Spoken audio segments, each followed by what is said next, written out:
Intervensi Belanda di Bali pada tahun 1906, disebut juga Puputan Badung, adalah intervensi militer Belanda di Bali, menewaskan lebih dari 1.000 orang, yang sebagian besar adalah warga sipil. Ini adalah intervensi militer ke-6 Belanda di Bali. Intervensi ini adalah salah satu bentuk kampanye pendudukan Belanda untuk Hindia Timur. Kampanye ini membunuh penguasa Bali dari Kerajaan Badung beserta istri dan anak-anak mereka, menghancurkan Kerajaan Badung dan Tabanan, serta melemahkan Kerajaan Klungkung.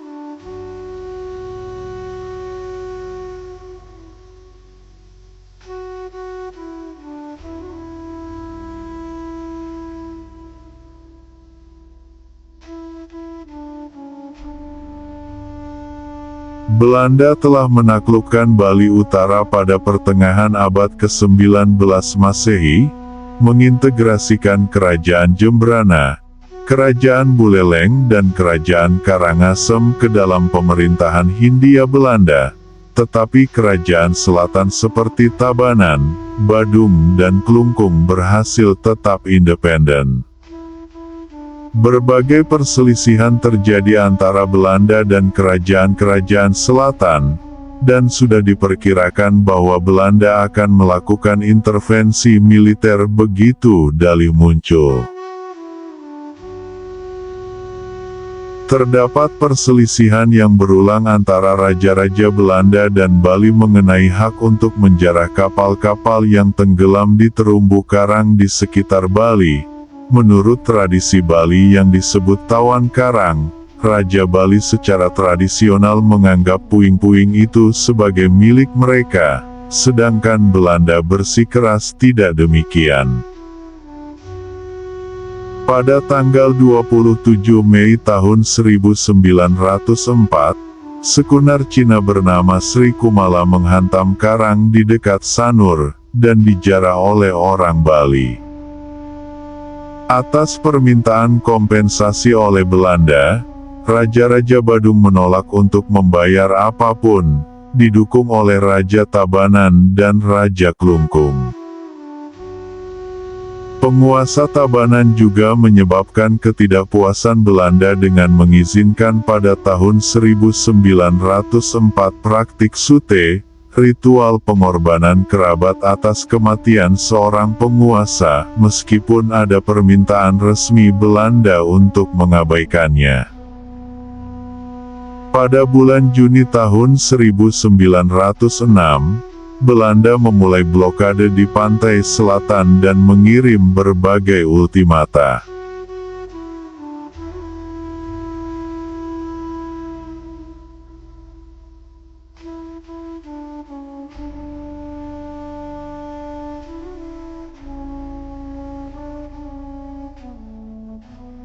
Pada tanggal 14 September tahun 1906,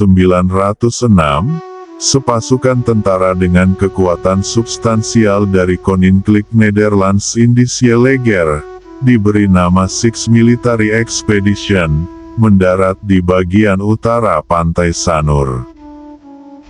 Dipimpin Mayor Jenderal M.B. Roos van Toningen, tentara Badung melakukan beberapa serangan terhadap bivak Belanda di Sanur pada tanggal 15 September dan ada beberapa perlawanan lagi di Desa Intaran.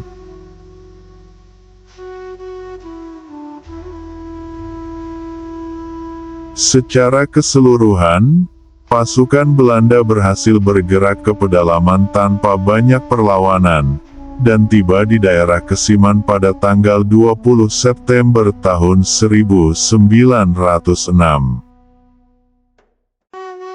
Di sana, raja setempat, pengikut Raja Badung, telah terbunuh oleh pendetanya sendiri, karena ia telah menolak untuk memimpin perlawanan bersenjata melawan Belanda. Istana terbakar dan kota itu ditinggalkan.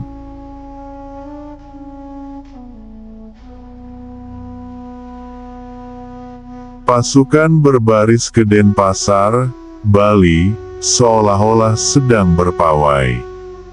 Mereka mendekati istana kerajaan, melihat asap mengepul dari puri dan mendengar genderang ditabuh liar yang berasal dari dalam tembok istana. Setelah mereka mencapai istana, prosesi tanpa suara muncul, dipimpin oleh raja yang disungsung oleh 4 pembawa tandu. Raja itu mengenakan pakaian kremasi putih tradisional, memakai perhiasan yang indah, dan membawa keris upacara. Orang-orang lain dalam prosesi itu terdiri dari para pejabat, penjaga, pendeta, istri, anak-anak dan pengawal raja, yang semuanya berpakaian serupa. Mereka telah menerima ritus kematian, berpakaian putih, dan keris ritual mereka diberkati. Ketika prosesi itu mencapai 100 langkah dari pasukan Belanda, mereka berhenti dan raja turun dari tandu dan memberi isyarat kepada seorang pendeta, yang menusukkan belatinya ke dada raja. Sisa pengikut prosesi mulai membunuh diri mereka sendiri dan orang lain, dalam sebuah ritual yang dikenal sebagai puputan, berjuang sampai mati. Para wanita dengan mengejek melemparkan perhiasan dan koin emas ke pasukan Belanda. Sebuah tembakan tak terarah dan serangan dengan tombak, mendorong Belanda untuk melepaskan tembakan dengan senapan dan artileri. Semakin banyak orang yang keluar dari istana, gundukan mayat semakin tinggi. Seluruh prosesi ini diikuti ratusan orang, dan dikatakan ada lebih dari 1.000 orang secara keseluruhan. Korban bertambah akibat tembakan Belanda. Catatan alternatif menggambarkan bahwa Belanda pertama kali menembaki orang Bali yang bergerak keluar dari gerbang istana, hanya dilengkapi dengan keris, tombak dan perisai tradisional, dan bahwa yang selamat bunuh diri, atau dibunuh oleh pengikutnya sesuai dengan perintah puputan. Para prajurit menelanjangi barang-barang berharga dan menjarah reruntuhan istana yang terbakar. Istana Denpasar rata dengan tanah. Sore pada hari yang sama, peristiwa serupa terjadi di dekat Istana Pemecutan, tempat tinggal wakil penguasa Gusti Gede Ngurah.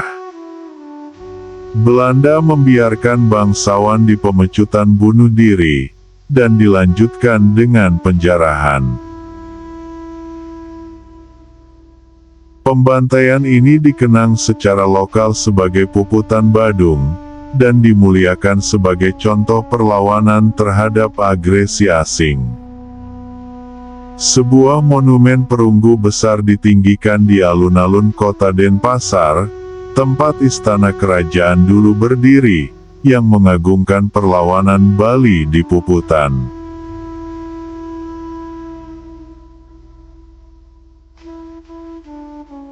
Pasukan Belanda melanjutkan perjalanan ke Kerajaan Tabanan, di mana Raja Gusti Ngurah Agung dan putranya melarikan diri, kemudian menyerah kepada Belanda, dan berusaha merundingkan penyelesaian untuk menjadi Kabupaten Belanda. Belanda hanya menawarkan mereka pengasingan ke Madura atau terdekat, Lombok, dan mereka memilih bunuh diri atau puputan di penjara 2 hari kemudian. Istana mereka dijarah dan dihancurkan oleh Belanda.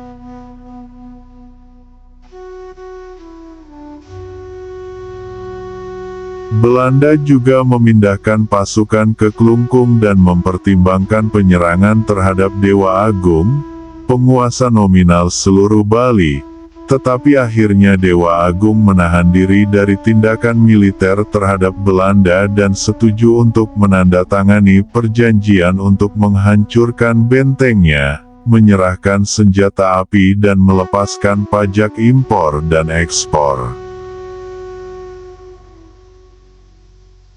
Alasan kuat bagi Belanda untuk menyerang Klungkung akan muncul kemudian, dan terwujud dalam puputan Klungkung, yang mengakhiri kerajaan asli yang memerintah di Bali.